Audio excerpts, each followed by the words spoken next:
Let's break down the top prospects moved at the trade deadline. Up next on Fantasy Baseball Today in 5.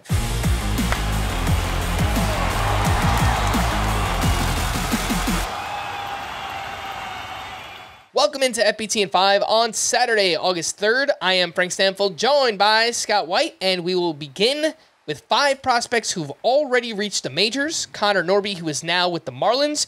Joey Loperfido to the Blue Jays. Kyle Stowers, also to the Marlins. Jake Bloss, also to the Blue Jays. And Jose Tena, who was acquired by the Nationals. Scott, one or two names here that you would like to touch on. I will say quickly that I know some of these guys technically aren't prospects anymore. They've exhausted their eligibility for that, but they're not established major leaguers. So I did want the chance to highlight them. Connor Norby, I think, is the one people are most excited about from this group, and he's had good numbers in the minors the past 3 years.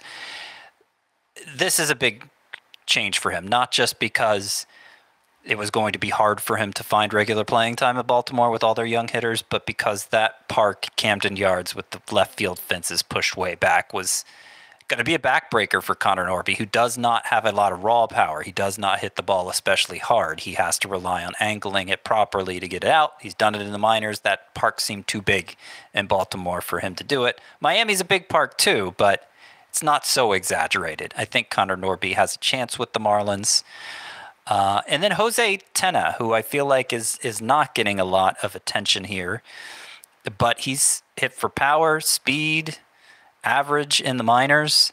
Not an imposing presence, 5'11", but the exit velocities are actually pretty impressive. 91.5 mile per hour average, 112.1 mile per hour max at AAA. So I think there's sneaky upside here for Jose Tena. He swings and misses a little too much, but he's only 23, and Cleveland, there was a ton of infielders blocking him. In Washington, he might just settle in as their third baseman. I think there's a chance of that happening. All right, what about 5 prospects who could soon reach the majors? Agustin, Ramirez, and Deyvison de los Santos, who were traded over to the Marlins, Nick York to the Pirates, and then Charles McAdoo and Will Wagner, son of Billy Wagner. Both of those went to the Toronto Blue Jays. So if I'm putting together my top 100 list for 2025 right now, of all the prospects we're talking about here today, Agustin Ramirez would rank the highest on that list. He actually broke through in the Yankees system last year, didn't get a lot of attention, but then he took it with him into the upper minors this year, AA, AAA. He's hit for good power, a swing that's geared for it, fly balls to his pull side, good exit velocities, and really good plate discipline too for Agustin Ramirez. He's actually stolen a bunch of bases, not fast, so I'm not sure that skill is going to translate, but he does a lot of things really well. And now with the Marlins, he has a better chance of settling into the majors. I doubt it'll be a catcher, but his bat appears good enough that he could play other positions. And then we'll go with Deyvison de los Santos here, the other player going to the Marlins in the A.J. Puck deal. He's coming over from the Diamondbacks, where he was maybe the most productive hitter in all the minors, any level, certainly in the conversation at least. The numbers were probably inflated by really good really hitter-friendly environments at both AA and AAA in the Diamondbacks system. But he does hit the ball very hard. Like, the exit velocity readings are great. So far, switching to the Marlins AAA system, it's gone well. I still don't think he's as good as the numbers appear, Deyvison de los Santos, because his chase rate is so high, over 40%. And I think major league pitchers are going to be able to exploit that. But there's a path for him now with the Marlins, and we're going to see him, I think, sooner than later. That's Deyvison de los Santos.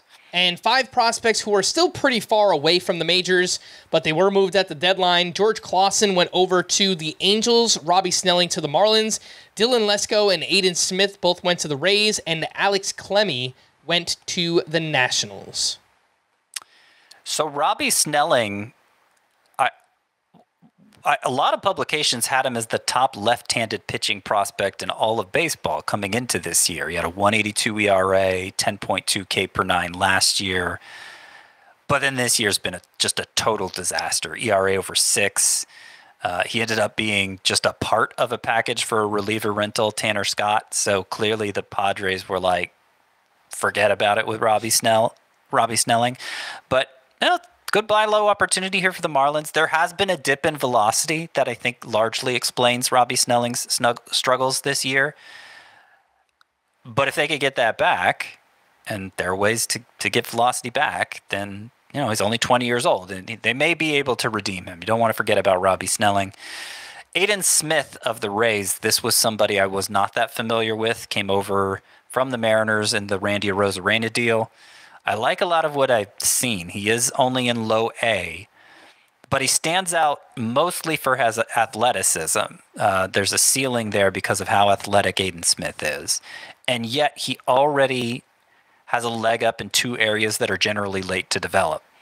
Understands the strike zone, has reached base at a 402 clip at low A, and already has a swing optimized for power with a high fly ball rate, 44.1%, and a high pull rate, 51.7%. So it does seem like there are tools here to build off of with Aidan Smith, and already sort of a well-calibrated approach. And he still needs to master like pitch recognition and those sorts of things, but I like the upside here for Aidan Smith. All right, for more extensive fantasy baseball coverage, listen to the Fantasy Baseball Today podcast on Spotify, Apple Podcasts, the Odyssey app, or anywhere else podcasts are found. Thanks for listening to Fantasy Baseball Today in 5, and we will be back again next week. Bye-bye.